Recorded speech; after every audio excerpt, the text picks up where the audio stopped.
మనం చేస్తున్నామా? అందుకని రావట్లా పక్కకి. అర్థమైందా? ఆ మాట మనం ఈ పుస్తకం పెట్టుకొని మనకు కలిగిన కష్టాలు ఆయనతో చెప్పుకోవాలి. అంటే మనం ఈయనకు భక్తులు అయిపోవాలి అర్జునుడిలాగా. ఇదంతా కృష్ణుడి జ్ఞానం. కృష్ణుడు చెప్పింది సంస్కృతంలో. ఆ రోజులు 5,000 సంవత్సరాల క్రితం సంస్కృతంలో చెప్పారు. దానికి తెలుగులో కూడా మనలో దాన్ని తర్జుమా చేసి చెప్పున్నారు. భావం మనకు తెలుగులో అర్థమవుతుంది కదా. కానీ అర్థం కాకపోతే నాకు ఫోన్ చేయండి, నేను చెప్తా. ఈ నెంబర్కి ఫోన్ చేస్తే నేను చెప్తా.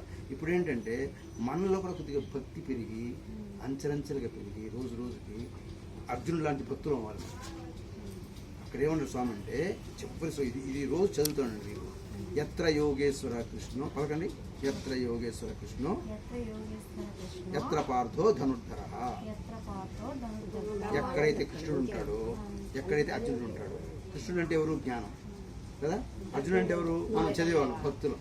ఇద్దరు ఉండు చోట సంపదలు, సర్వ విజయములు, సకల ఐశ్వర్యులు సిద్ధిస్తాయి. వద్దామనుక కావాలంటే ఊరికి రావుగా. మనం ఉదయం సాయంత్రం ఈ విషయం కొడితే ఏదో 500 1000 రూపాయలు సంపాదిస్తారు. కానీ పరమాత్ముడు ఇచ్చేది ఎట్లా ఉంటుందంటే దివ్యంగా ఉంటుంది, సంతృప్తిగా ఉంటుంది, మనకి సంతోషం ఆరోగ్యాన్ని కలిగిస్తుంది.